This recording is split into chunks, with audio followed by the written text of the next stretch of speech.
Welcome to Movies That Matter, the podcast about recent films going above and beyond, called box office returns, to boldly explore a social issue affecting people's lives.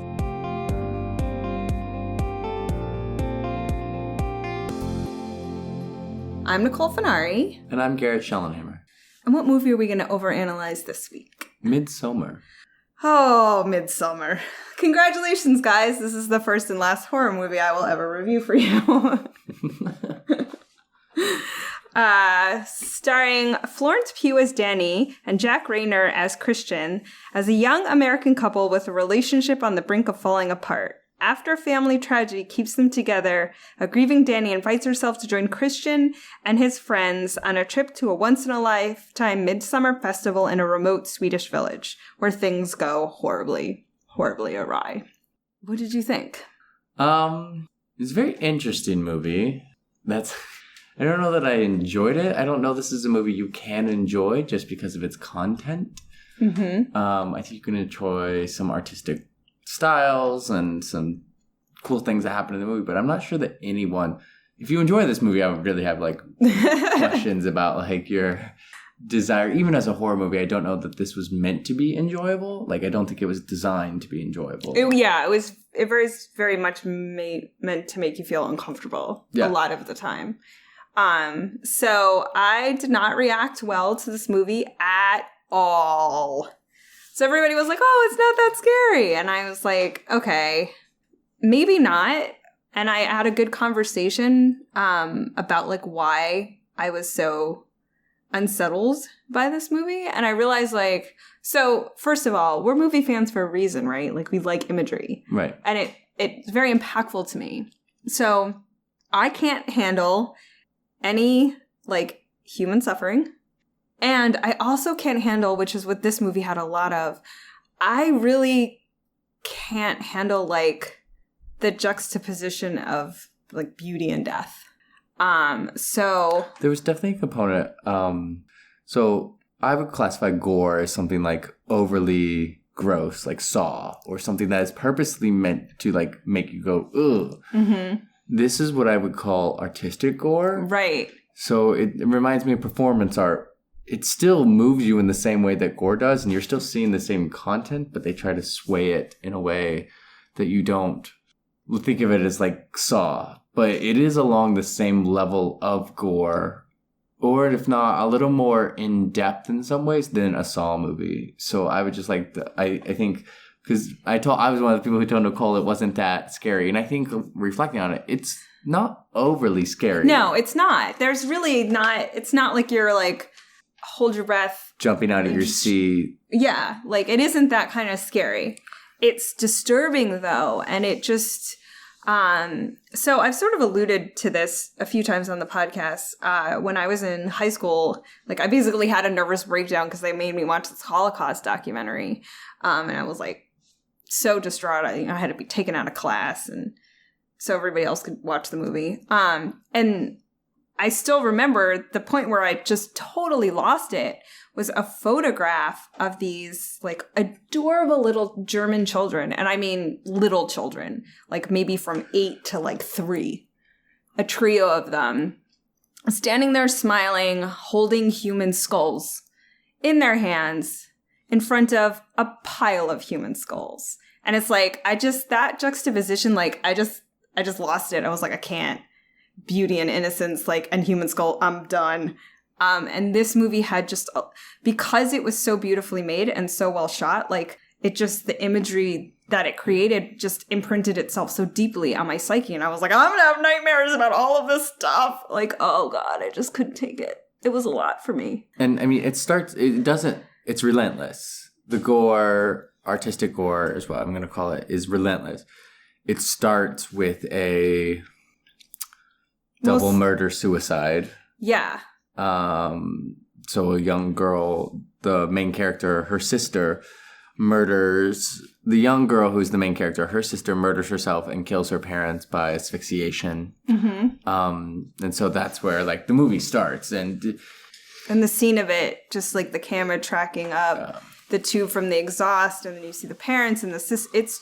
It's very impactful. It's well done. Like, it's just too much for me. Like, I can't handle that kind of stuff. And even this is why you'll have to see this to understand, but like, this is why I call it artistic gore, because, you know, they did that and we'll talk about use of movement when we talk about kind of the cinematography, but like, so they tracked the hose all the way through, and then it comes to the parents' room, and, you know, they asphyxiated, so they died peacefully in their bed, basically.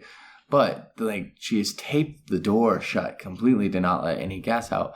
But then they keep tracking, and they get to her. She has taped the hose to her mouth. And, like, that is a very... Yeah, I don't know if you picked up on the details, but she's got vomit everywhere from, like, where literally gas has exploded into her lungs and mouth. And her whole face is, like, bloodshot and blue. And it was just, like... But she has this, like, creepy look of satisfaction on her face, too. It was not like she was sad about it. It was very, like, she was determined, content. And it was, like, holy, like, that's how the movie starts. And it's important to get, for me later, it starts with a storm. Mm-hmm. And I think that's important for when I get into some of my content later. Snowstorm, not rainstorm. Right. So it's, like, this very... vivid, you're feeling it already. And if I was to go back and watch, something they do later in the movie is the use of breath in mint throughout the movie. So I think if I were to go back through the beginning of the movie and maybe see if they had actually panned the camera to be breath movements when they were tracking her. I was so enthralled with, like, what was happening, because you don't know. I mean, you can't really tell, and then all of a sudden you know exactly what happened. So I'm not sure, but, like, it doesn't start off on a nice beat, but then you get a reprieve for, like, 45 minutes before anything else really creepy or gore happens, which is why, again, I can't call this a horror movie. It's almost like he wanted the artist, the director, add a comedic relief to the next 45 minutes to kind of make you feel better, kind of forget. You know, there's a witty one-line character who's like lull you into false sense of security, kind of, and or get you back to your vulnerable state before, like, sort of hitting you with it again. Right, because I mean, when they arrive at this, like, remote village in Sweden, you know, there's this comical part where, like, you hear this panpipe music playing as they're, like, getting there. So, like, a typical, like, you know, you think it's the background soundtrack, and then you, like, pan the camera, and there's actually people there playing. Yeah, the you think it's, like, just for your ears, but it's actually. They're actually there playing the panpipe. And so it's, like, kind of humorous. And so you are lulled in, I think you're right, lulled into this false sense of security before, like, you really start to get into another, like, oh my gosh, this is a 2.5 hour movie too. So, like, you go, like, 15 minutes and you're kind of traumatized, and you go for, like, 45 minutes and you're fine. Then you start to, like, fall into that immediate artistic gore again, where they have older individuals killing themselves, and by stepping off a cliff and trying to hit a rock, and if they miss the rock, then they are killed by the people in the village. And this is a tradition that is actually well known in history, that, you know, people would, older individuals would jump off cliffs to save their villages from the pain and suffering of having to take care of the elderly. And it used to be a pagan tradition. I actually read oftentimes they were, in fact, pushed off the cliff. Yeah, like... It is a pagan ritual. It originated in a pagan ritual, but it was, they thought, enlightening and to satisfy and worship and to end their life on their own terms. All right, before we go too far into it, because there's a lot of, like, cinematic elements we need to discuss, there is something that I thought was particularly funny, that it is the pair of us doing this movie. There is something that, in my opinion, critically needs addressing, which is... whoever wrote this movie has literally no idea how PhDs work. Oh, and that whole subplot was unnecessary and stupid and annoying. And I was like, so the two characters, like, get in a fight because the one character can't pick his dissertation topic, and they're anthropologists. And at one point announces he's going to do nearly an identical thing as his friend. And his friend gets all annoyed and it's like, you can't do that. He's like, well, I can do whatever I want. And I'm like, not really. Like, you have to find an advisor. You're in anthropology. You actually have to get a grant for this field work. Like, this is not how any of this works. But even, like, in the beginning of the movie, there's, like, giving him a hard time, like, instead of being in a relationship with this girl, maybe you should work in your dissertation. And I'm like, oh, okay. Well, first of all, I know very few people who just do a PhD and that's all they do with their life. Like, come on, people. You still have to have some connection to the world, or else you might actually go insane. I was like, or you're the category of grad students, which is really high, who are suffering from very bad mental illness. Yeah, depression, but yes. I agree with you. There's a moment where the guy's like, I'm going to do my PhD and I've just decided my thesis and it's going to be exactly on this place I'm at. And I'm going to just ask all these questions before I get any like approval. My university signs off on this. And you're like, I don't. Human subject consent forms. Like, I'm just like, no. And then they're like, well, we can't write anything down and I can't take any pictures. I'm like, then it's all word of mouth, which is not a PhD at all. Like, nobody's going to believe you that like, oh, I discovered this place and this thing and this is what happens. And I was just like, okay, yeah. So I agree. So yeah, like sidebar for those of us in the know, I was like, this is really annoying because it's all completely inaccurate and stupid. And it annoys me that you didn't take the time to fact check this with anybody who's done a PhD. Like, not even in anthropology. You just needed anyone who's done a PhD. That didn't even matter to the movie. And exactly. It was irrelevant to the movie. So it's like you added it in and then you didn't know what you were talking about. So that, I just wanted to get that out of my The whole reason system. they set up the PhD was so that they could go to Sweden. Right. Instead of just being like, my best friend is from this remote village in Sweden and invited us to go. Like, that could have been the end. That literally would have been a sufficient excuse. Like, instead I would have gone on that trip. Yeah, like, more so than a PhD trip. Yeah. So, but like, humor. Yes. That's what I'm saying, though. Like, there was moments of like, and I'm wondering if that's one of the moments he tried to get, like, out flat lie, because, like, I'm guessing he has some level of what higher education looks like. I'm hoping.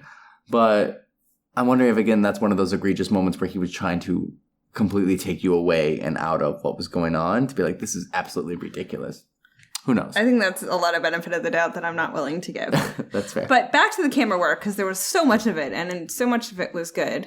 You've heard us talk about on the show the use of cinematography, and I think Christopher Robin, we really talked about the use of light quite a bit. But this one, I was enthralled with the camera work.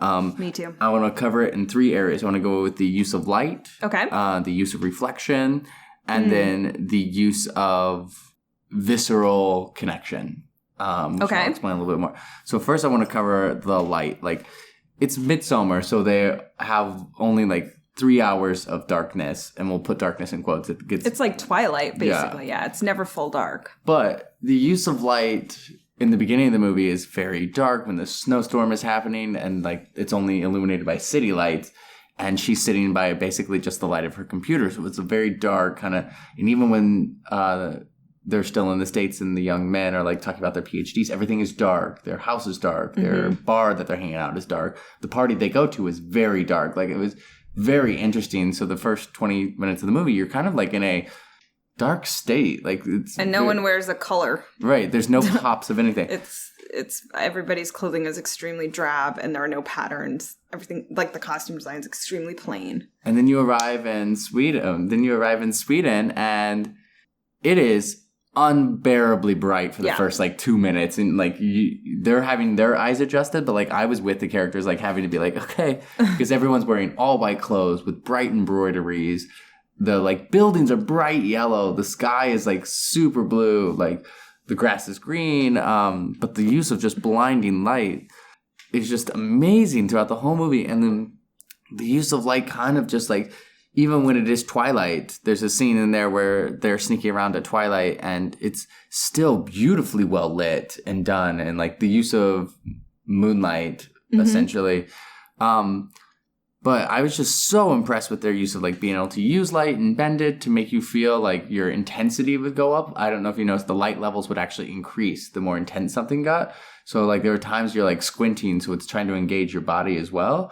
But then they would like back off and show you a full frame, or then they would zoom in and show you just a part of a frame of all white, like someone's clothes, and then pull away from them. So it would be this vivid light stream interacting continuously. I don't know what you thought about the light.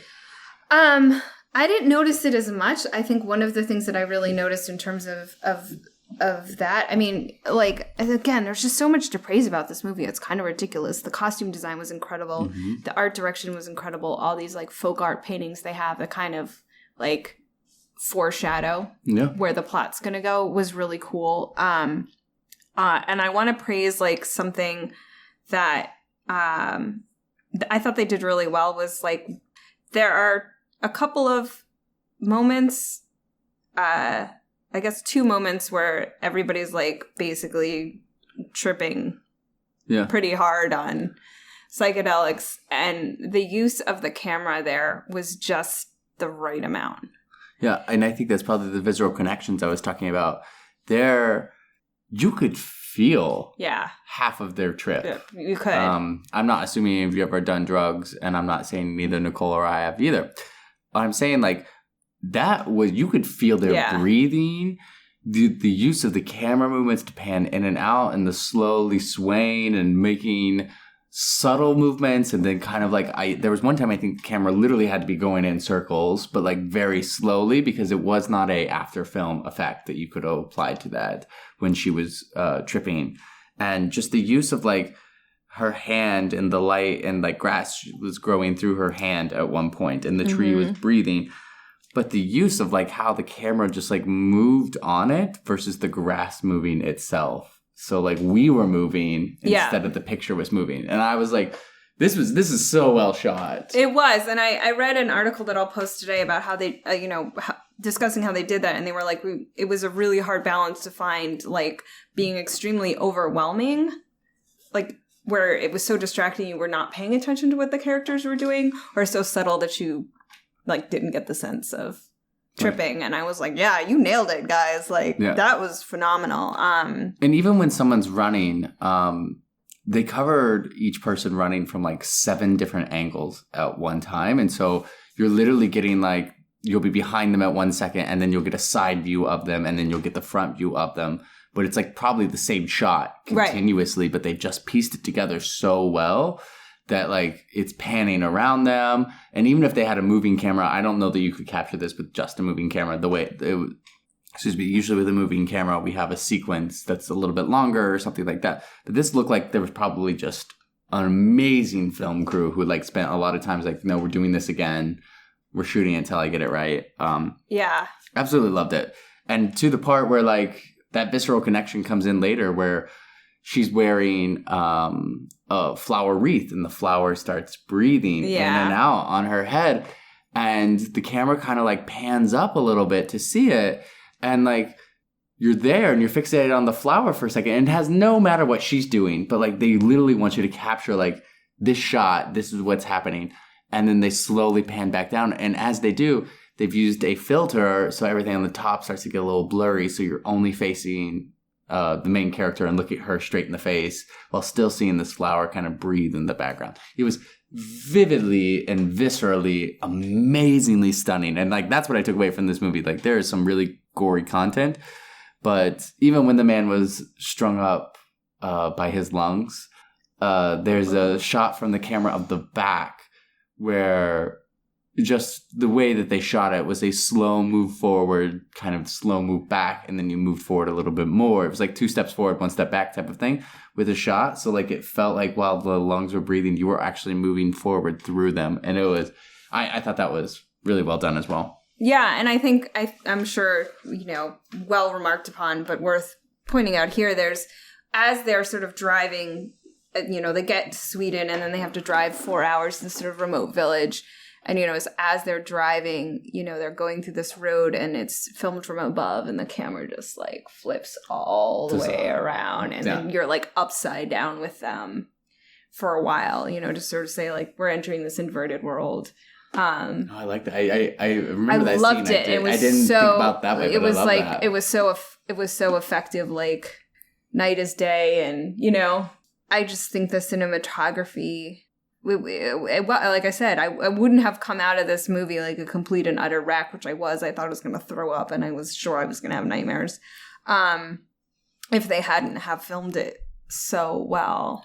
And that's just like the use of reflections, I think, too. Mm-hmm. Choosing where to position. Their use of mirrors in this. Reflections and reflective in general. Surfaces, yeah.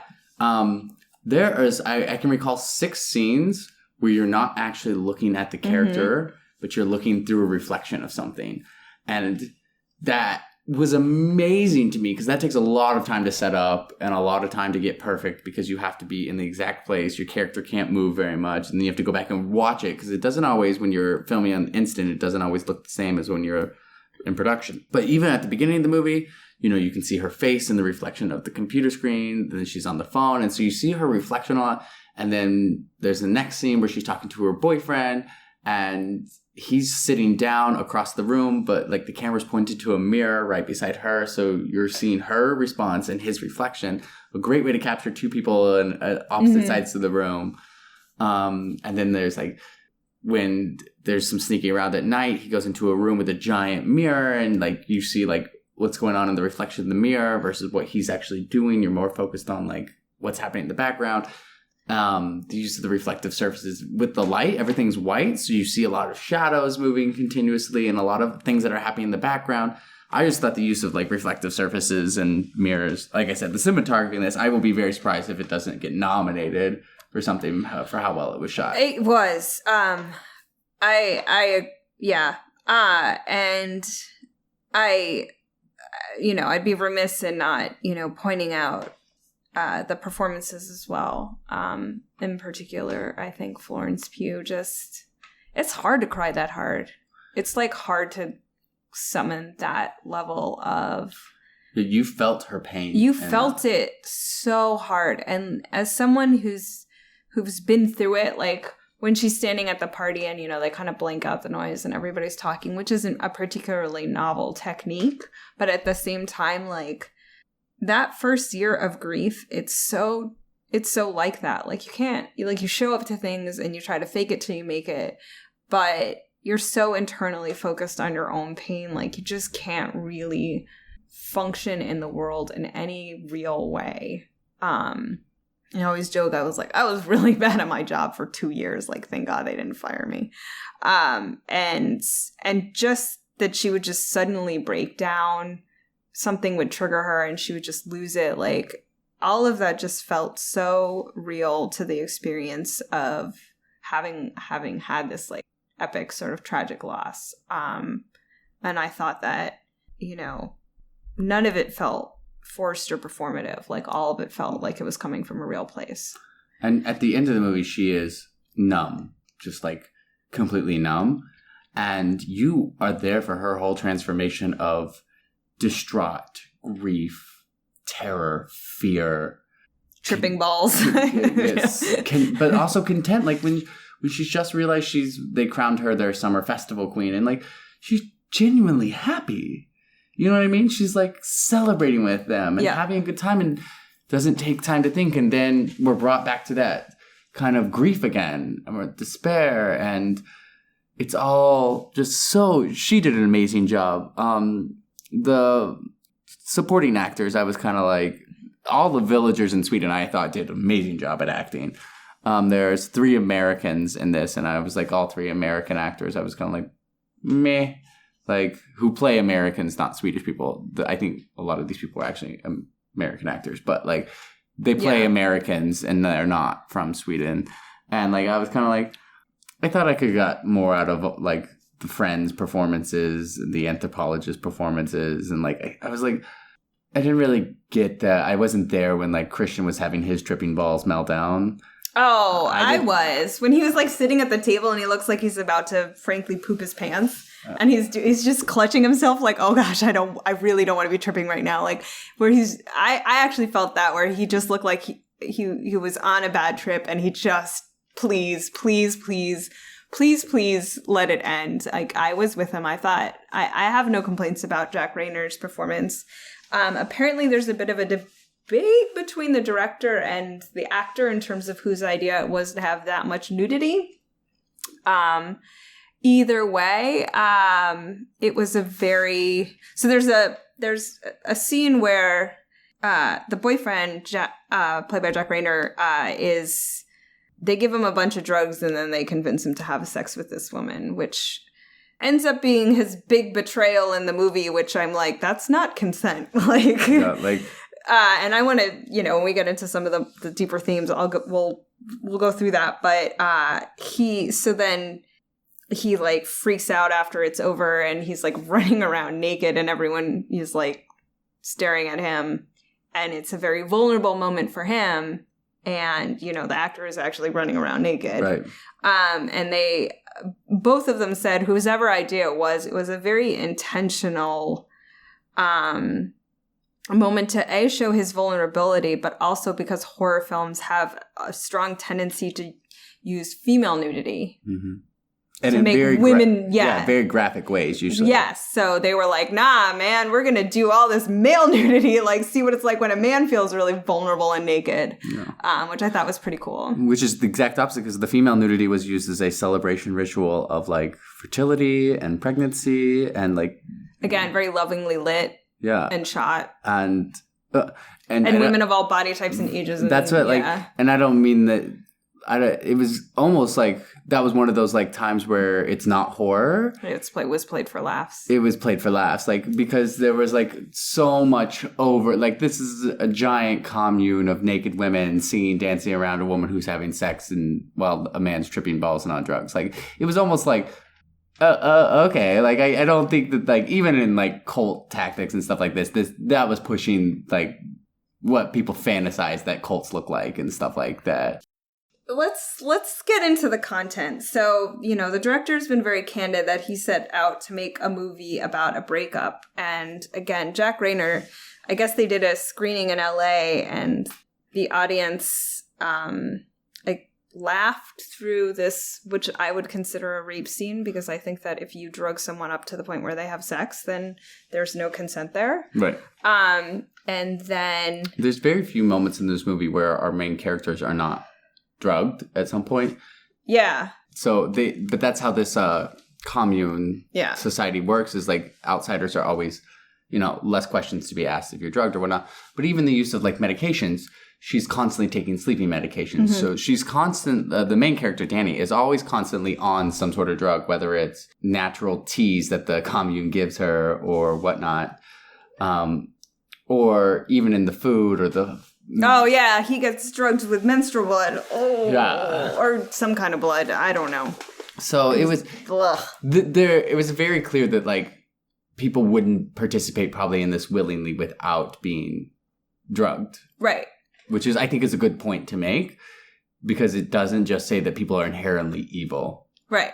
It's making the point that, like, they had to influence them in some way to make them do this. But continue with your thing. Yes. Oh, and can we just tie up a loose end? We are meant to believe. So Pele, who's the Swedish friend who lures them all there, he connects with Danny with saying he lost his parents at a young age too. They died in a fire. We are meant to believe they were sacrificed, right? Correct. Okay. They were either... chosen, whatever. Yeah, okay, good. I was like, we're clear on that, right? Yeah. Like that, okay. No, there's a lot of tie-ins to this movie because basically at the end of the movie, when it's your time to go away, you have to come back with human sacrifices. And if they're good sacrifices, basically you get to skip being sacrificed. If they're bad if they're not, then you're up for elimination, basically. Yeah. You have to offer up your life. So it's a weird coincidence. Like, that's why he wants Danny to come. He's like, we need more people. I want more people, because he thinks he can recruit her into the cult, which then saves his own life. So, and if that happens, he's rewarded without having to sacrifice his own life. So there's an interesting tactic there I want to talk about in a minute. I have two possible explanations, but let's go back to this scene where people are laughing in the theater at this rape scene, which is exactly what it is. Yeah, and it is played for laughs. And then when you get to the end, ultimately she chooses to make him one of the people who's sacrificed at the end, and it's sort of this like revenge. She saw him having sex. Let's preface that. Yeah, like, she sees him. He's also been like kind of a douchey boyfriend basically the whole movie. He does a little bit of fun gaslighting just for, Well, and they tried to like play it at the start of the first half of the movie. They tried to play it that Danny was the problem. That like she was needy and she's got family stuff and she's got it was a very typical buy-in, is I think what they wanted you to feel, like the typical narrative that you hear, whether it's true or not. That the woman is the needy one and the woman is the problem. But like, he's actually I agree. He's a douche. Like, he's a complete douche. He is a douche. But so, like, can we get to that opening scene? Because literally I was like having a vent session with friends a few days ago. A friend of mine who thankfully never listens to this podcast texted me the words, I don't think I should tell him. I'm afraid I'll scare him off. Like, and I was literally like, you're 41 years old. When are you going to grow up? like she's young in the movie. She's, you know, like She's in her 20s. 20s. I'm willing to sort of let that go. But she says those same words in the movie, and I'm just like rolling my eyes. Yes, he's not a great boyfriend, but she's also he says like, in the line in the movie, I've been wanting to dump her for a year. And I'm like, okay. and she knows it, and she knows that their relationship is a problem, and she's also hanging on. Like, I just don't feel like it's that I don't feel like it's that easy to say that he's completely at fault and she's done nothing wrong. I don't She's let herself be with walked that. all over. That's what I'm saying. I don't want to victim blame on abuse, because there's no abuse here. He's just kind of a douche. He's not like abusive. He's a tool. I was going to tool douche. The same thing in my mind. Yeah. But like, basically, it looks like he's still with her because he gets laid. Honestly, like, but then it comes out that she's not that into sex. Yeah. And there was like there was some supposed to be witty one-liner about like, well, women are just there to have sex anyway. And I was like, all right. So it sets up this whole misogynistic kind of like, women are weak, you know, they needy, they're da-da-da, they're the problem. But she's literally she's proven right because her sister is bipolar and ended up taking her own life and killing her parents. So like, she's not disjustified in like feeling like she's got family problems. She's not disjustified in feeling like I don't want to be alone. She's not disjustified in any of the facts that like they bring up in the movie. But then in the like middle of the movie, we see this start to turn where, and I think this was, I honestly think this was an actual intent. So this first part of the movie makes Danny kind of seem like needy victim, typical movie portrayal of a woman like, oh, men are amazing, women are awful. And then in the middle of the movie, we kind of like get this really like, God, her boyfriend's actually a super tool. Like everybody, it doesn't matter who you're sitting in the theater, straight, gay, male, female, old, young, you know that this guy is a tool by the middle of the movie. Because like while they're there in the same remote village of 70 people maybe, he starts like actively trying to get with another girl, and he starts actively avoiding her and telling her she's stupid and like all this stuff. And so this is what I took away from the movie, and correct me if I'm wrong. I saw this movie as a feminist empowerment, take back masculine toxic masculinity. Thank you. Taking back toxic masculinity and being like, you don't get to take back something that I'm happy. You don't get to take away my feelings. You don't get to take away what I'm doing. And the examples of toxic masculinity in this movie are, and I think it was a direct ploy to American cultural men too, of toxic masculinity. Grad school, obviously. But like, right, the quest for knowledge outweighs all human benefit. I am better, and I have whatever power I need to gain whatever, and I can do whatever I want to gain that power because I'm a male-dominated, high-educated person. Toxic masculinity. The second one is one of his friends is like, I'm God's gift to women. He thinks he's like, oh, I'm going to get with all the Swedish girls. They're all going to want me, da-da-da-da. Taking back that kind of like, I'm the most beautiful women, gift to women, and they take that back. And they take back toxic masculinity that like, I can choose whoever I want, and I can cheat, and I can have sex with whoever I want, and like I can get away with it because there will always be somebody there wanting me. And I thought this was a great portrayal of like feminist empowerment. She took back control, and the whole village kind of takes back control, and it's like, hey, no, it's all about woman. A woman is decided the spring queen, and then she has the power to decide what happens from there. Women are, this is never about you and your craziness. It's about taking back like an empowerment and being like, this is toxic masculinity at its finest. And especially American toxic masculinity, because you never see the Swedish men, the entitlement when the young man is peeing on a tree. I was like, being their sacred tree. I was like, in a place you've never been, you probably should not pee just anywhere you want. Yeah, who like whips it out and pees in right, like, I mean, community. I grew up in the country and I used to pee off my back porch all the time. But it's my own property.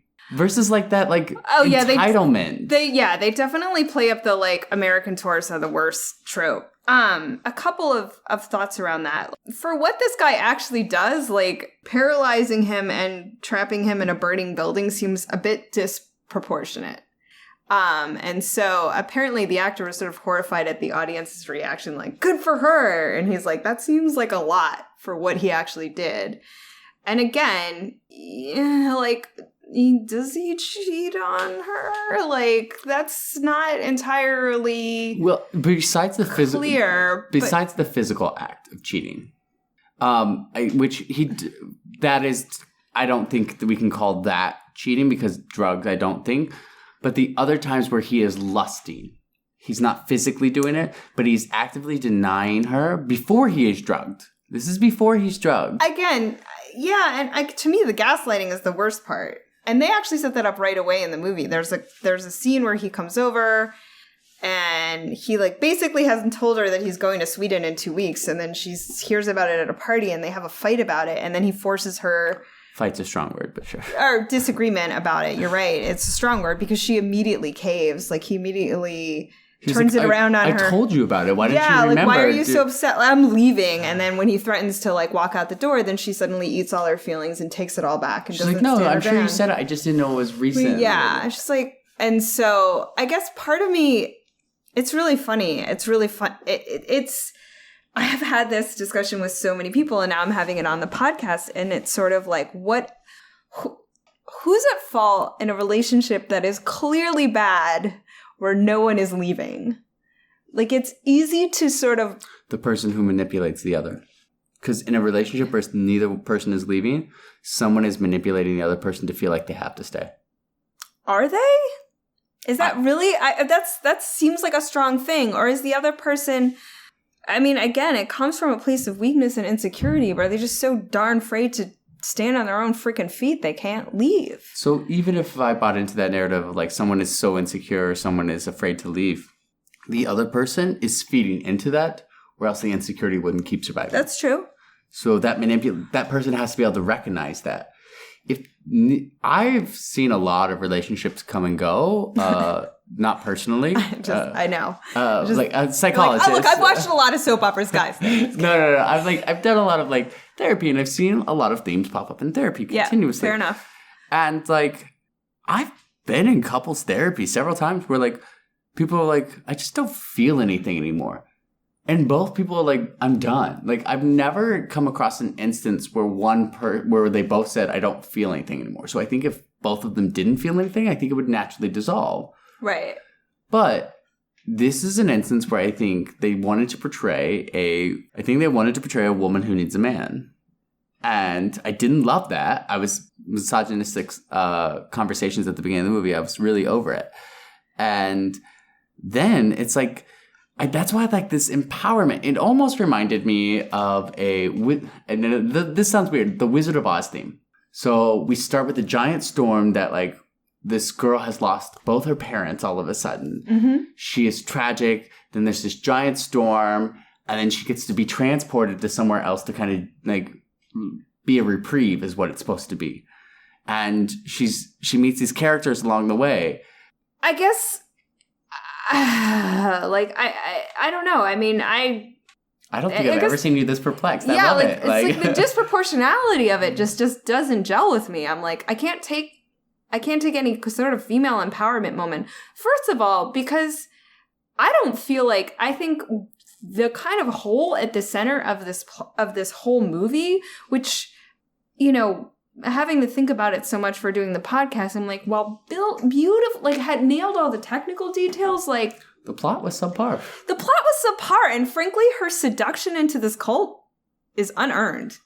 But it depends if you... It doesn't feel authentic. It doesn't... I don't think they need it to be authentic, though. I think they know... I needed it to be. I think the... Because I thought... Because she... Okay, so first of all, in the whole like last section of the movie where she's crowned the May Queen, and then they get this whole sort of discursive thing that she has to pick a final sacrifice, and you realize she's going to pick the boyfriend, blah, blah, blah. She never moves in that entire scene. And we've been told that he's been given a paralytic. So I thought that she was given a paralytic for a lot of it too. So it really didn't feel empowering. I thought she was paralyzed. Like, but like, that's what, okay. So But I don't know that she actually, because we never get a definitive answer whether she picked him or not. I mean, she had to have. Otherwise, they would have had to have killed her too, right? Not necessarily. Well, she would made her rat them think out. if she was already drugged up.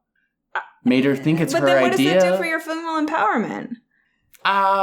So female I feel empowerment like in the end would be like... From the director and the actor, I feel like, no, I think you are meant to imply that she has happily joined this cult. She has finally found Really? her I missing did- family. I- yeah, and it didn't so- come off. Like, so I then don't think they wrote that movie, to be frank. Brings you back to your point, though. Can you consent when you're in a place... Can you happily join if you're in a place of grief, sorrow, loss, trauma? Like, so can she happily join the cult?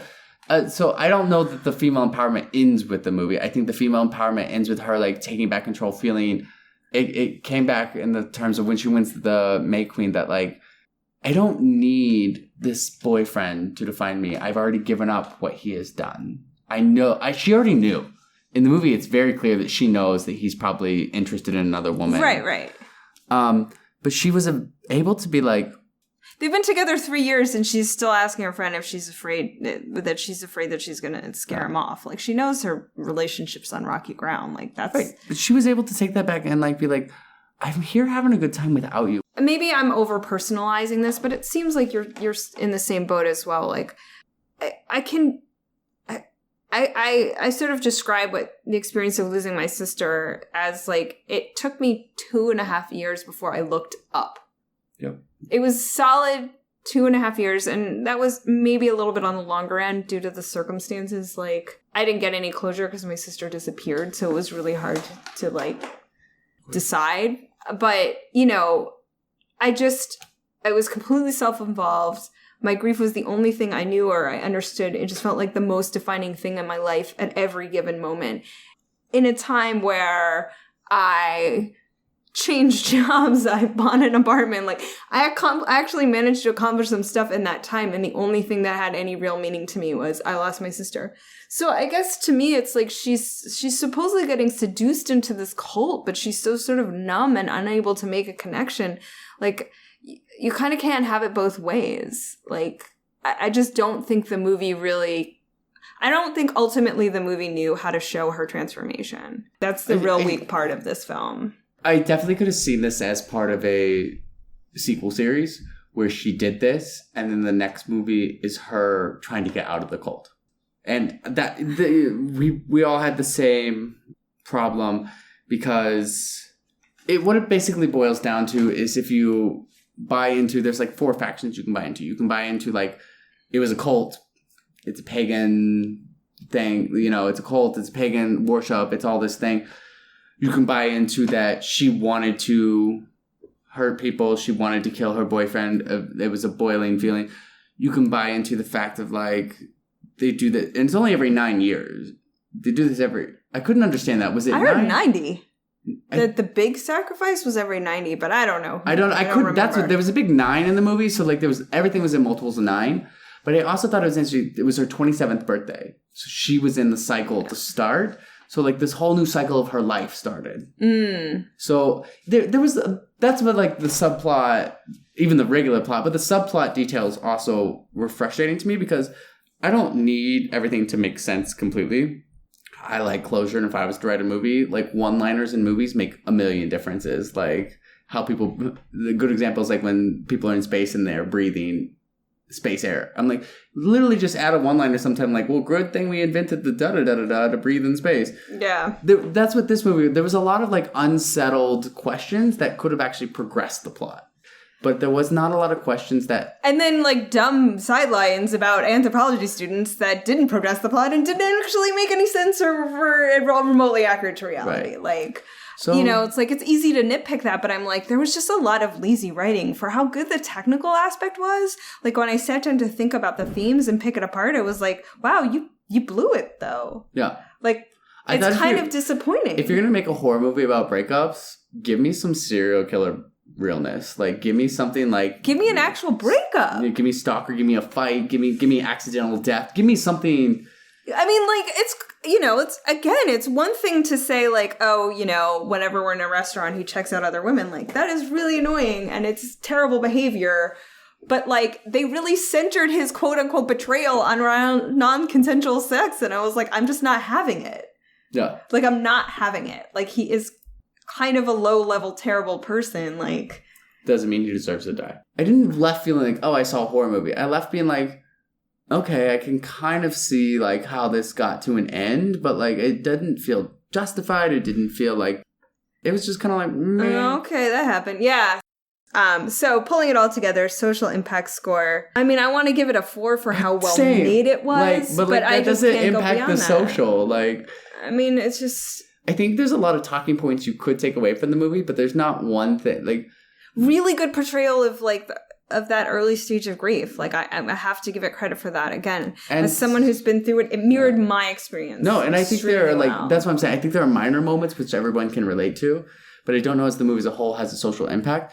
Yeah, so I'd say 4. I agree with you, 4. Okay. Tell us something we should see, read, talk about. If we're gonna do actual Swedish, like, intense horror, like, you'd be missed if you've not read A Girl with a Dragon Tattoo. The whole series. Great.